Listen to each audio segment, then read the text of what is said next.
안녕하세요.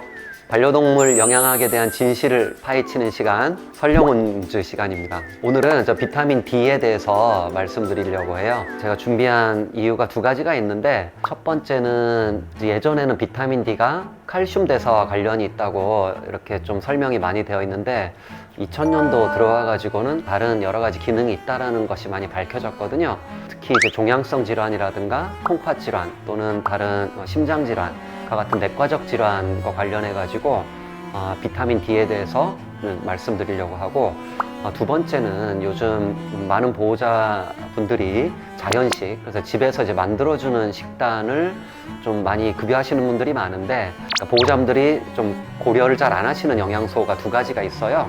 그게 하나가 아연이고 두 번째가 비타민 D예요. 근데 이게 굉장히 중요한 영양소거든요. 그렇기 때문에 이와 관련돼 가지고 어떻게 중요한지 그에 대해서 좀 말씀드리려고 합니다.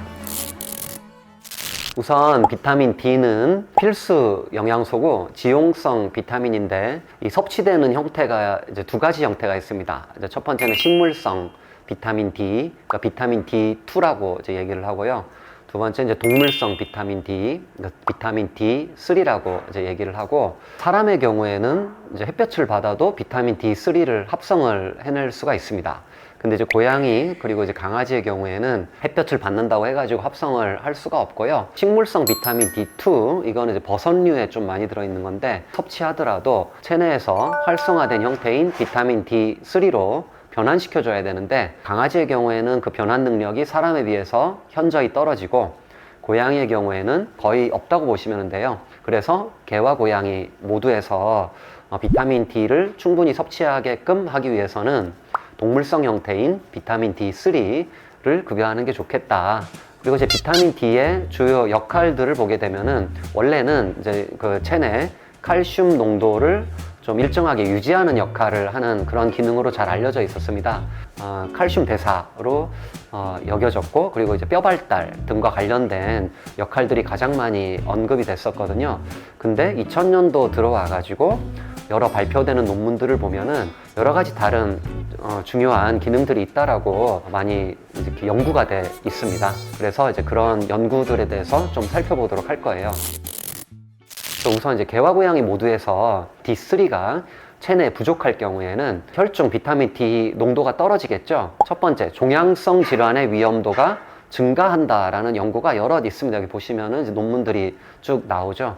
하나만 좀 참고로 살펴볼게요. 테이블을 보시면은 위에 25 OHD 이렇게 돼 있는 거는 비타민 D의 혈중 농도, 이게 40 이하부터 해서 100 이상까지 쭉 나와 있죠. 그냥 우리는 여기서 all cancers, 모든 종양만 좀 살펴보도록 하겠습니다. 보시면은 모든 종양에 이렇게 숫자들이 있죠. 쉽게 말씀드리면은 이 숫자가 높으면 높을수록 종양 발생률이 높다라는 얘기예요. 그 혈중 농도가 40 이하로 굉장히 적을 때는 종양 발생률이 이렇게 증가한다라는 겁니다.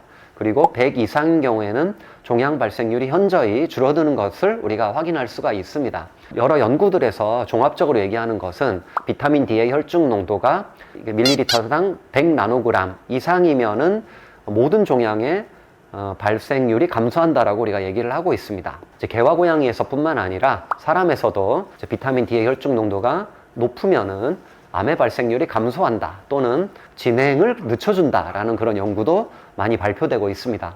그렇기 때문에 종양성 질환이 있는 경우, 개고양이 사망 원인 1위가 종양성 질환이기 때문에 좀 노령화됐을 경우에는 비타민 D3의 섭취량이 감소하지 않도록 주의를 기울여 주는 게 좋겠다.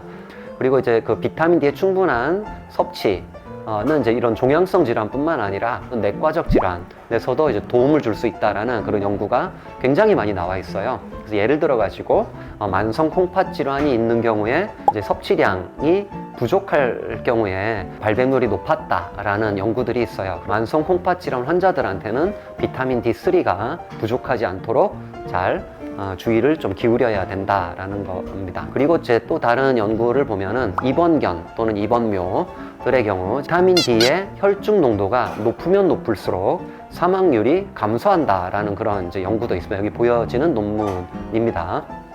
그리고 뭐 여러 이제 바이러스성 질환 극복하기 위해서는 면역 기능이 굉장히 중요한데 2019년도 코비드-19 사람 쪽에 문제가 많이 됐었잖아요. 1000개 넘게 연구가 됐습니다. 비타민 D3의 섭취량이 적어가지고 혈중 농도가 낮거나 햇볕을 못 받아가지고 비타민 D3가 혈중에 이제 좀 많이 부족할 경우에 감염될 확률이 이제 높아졌다라는 거고요. 보충을 했더니 그 코로나 바이러스의 감염 위험을 감소시켜 주거나 회복되는 어떤 그런 속도를 증가시켜 줬다. 코로나 바이러스가 창궐했을 때도 트럼프가 대통령이었거든요. 코로나 바이러스 걸렸잖아요. 그때 비타민 D 처방을 받아가지고 한 거를 제가 본 적이 있어요. 이런 바이러스성 질환에서도 비타민 D가 굉장히 이제 중요하다라는 이제 얘기입니다. 그래서 그리고 이제 비타민 D를 만약에 이게 이제 필수 영양소인데 급여하지 않는 경우 또는 섭취하지 않는 경우에는 여러 가지 질병이 발생을 할 수가 있습니다. 뭐 예를 들어 가지고 이제 전문성이 좀 부족한 상태에서 홈메이드 다이어트를 하는 경우에 좀 그런 문제가 발생할 확률이 높아요. 제가 좀 많이 봤습니다, 사실. 그래서 이제 이 전문성이다 그러면은 얼만큼을 급여하느냐의 얘기잖아요. 그 적당한 함량을 얘기를 하는 건데 미국 사료협회 에프코에서는 비타민 D의 권장량을 펫푸드 건조물 1kg당 하루에 500에서 3000 IU를 권장을 하고 있습니다. 근데 이제 500에서 3000 IU면은 이 안전 레인지가 좀 좁아 보이는 그런 부분이 좀 있거든요. 그렇기 때문에 좀 주의를 이제 기울여야 되는 영양소에 해당이 되는데 어떤 논문을 또 살펴보면은 근데 이게 너무 적은 거 아니냐라고 이제 얘기하는 그런 견해도 있습니다.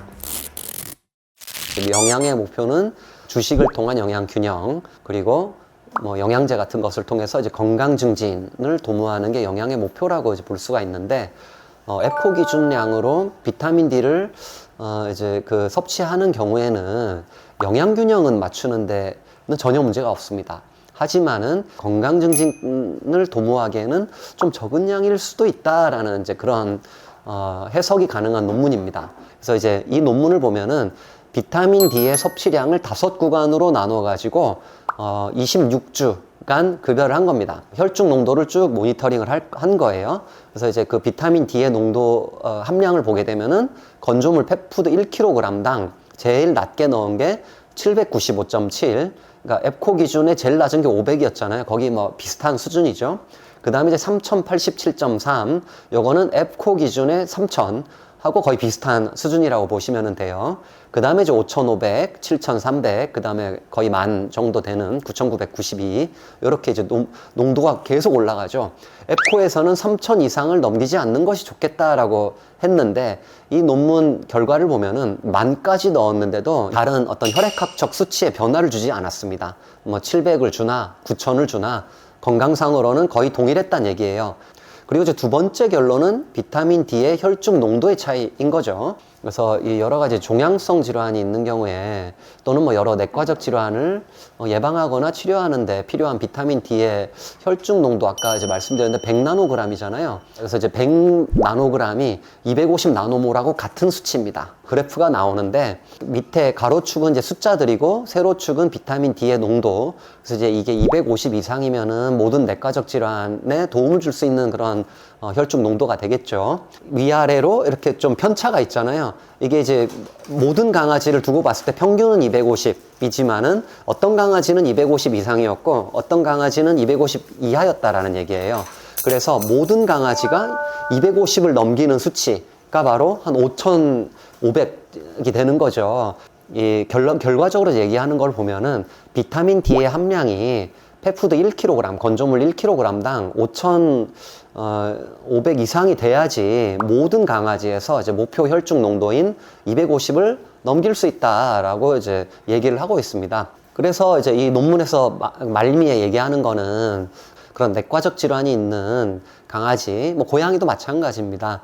이를 관리하기 위해서는 비타민 D를 반드시 추가해 줘야 되고 에프코의 상한선을 조금 넘기는 수준까지 이제 고려를 해봐야 된다라는 거죠.